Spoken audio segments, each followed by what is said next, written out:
आळंदीमध्ये एवढी गर्दी कशामुळे? तर चला मग बघू पहिल्यापासून. तर जय महाराष्ट्र पब्लिक, परत येतो स्वागत आहे आपल्या मिनी ब्लॉग्स वर. आज आपण चाललो होतो चाकण आणि निघोजाला, आणि आज आपल्याला निघायला थोडा उशीरच झालता. काय माहिती राव, ऊन लय पडलं होतं आणि गरम पण जास्तच होईल. मग काय गरमीला तोड देत आपण पोहोचलो डायरेक्ट कोरेगाव पार्कच्या पुढे ह्या ब्रिज वरती. ह्या ब्रिजचं नाव काय आहे तर तुम्हाला माहिती असेल तर कमेंट करून सांगा. आणि या रोडमध्ये जसं पोहोचलो तसं काय ऍक्सिडेंटच बघितला. गाड्या थोड्या हळू चालवा, काळजी घ्या स्वतःची, कारण की आजकाल ऍक्सिडेंट जरा जास्तच होते, त्याच्यामुळे जरा गाड्या हळू चालवा. आणि आपण पण आपल्या हंटरला हळूहळू चालवतो. आपण पोहोचलो डायरेक्ट निघोजाला. तर पण काय लय उशीर नाही लागला, लवकर गेलो. मटेरियल लवकरात लवकर म्हणलं आपण एंट्री पण करून घेऊ. एंट्री वगैरे करून म्हणलं आता लवकरात लवकर मटेरियल पण खाली करून घेऊ. तर इथं थोडा उशीर लागणार नव्हता, आणि आज आपल्याला गाड्या पण कमी होते, त्याच्यामुळे काही एवढं टेन्शन नव्हतं. लवकरात लवकर इथं पण मटेरियल खाली केलं आणि रिसिव्ह घेऊन निघलो आपण डायरेक्ट आता सेकंड डिलिव्हरीसाठी चाकणला. आणि याच्या पहिले पण आपण गेलो होतो. तर हा मिनी ब्लॉग तुम्ही जर बघितला नसेल तर हा मिनी ब्लॉग मी डिस्क्रिप्शन मध्ये टाकतोय, ते जाऊन तुम्ही नक्की बघा. आणि खड्ड्याला तोड देतो आपण पोहोचलो डायरेक्ट वॉक्सवॅगन कंपनीमध्ये. पण काही वेळ लागत नाही, लगेच प्रोसेसिंग वगैरे पेपर करून घेतात ते, त्याच्यामुळे काही एवढं टेन्शन नसतं. आणि मग काही इथं पार्किंग बघून घ्या. पार्किंग एवढी मोठी आहे की काय सांगा, 100 गाड्या तर निवांत बसतील. आणि इथं गाड्या पण इतक्या टेस्टिंग होतात की काय सांगा. इथं पण लवकर आपण म्हणलं मटेरियल वगैरे खाली करून म्हणलं आता इथून पण निघावं,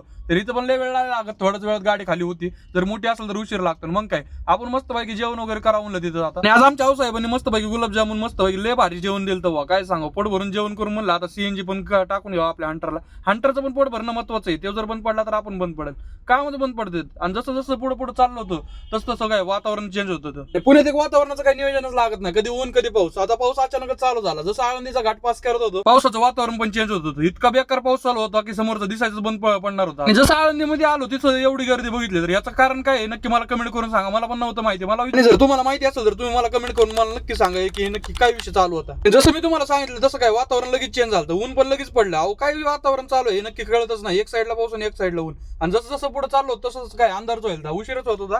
ट्रॅफिकच एवढं वाढलं होतं की काय सांगा. पण टेन्शन नाही घ्यायचं, चालायचं, एखाद दिवस चालत राहतो. मग काय. आणि आपण 11 वाजता घरातून निघलो होतो, 7:30 आपल्याला इकडे घराकडे यायला लागले होते. मग काय आज लयचा वैताग आलता, पण काही टेन्शन घ्यायचं नाही, एवढं कधी कधी चालत राहते. तर हा मिनी ब्लॉग कसा वाटला नक्की मला कमेंट करून सांगा. लाईक करा जर व्हिडिओ आवडला असेल तर. भेटू पुढच्या मिनी ब्लॉग मध्ये. तोपर्यंत साठी जय महाराष्ट्र.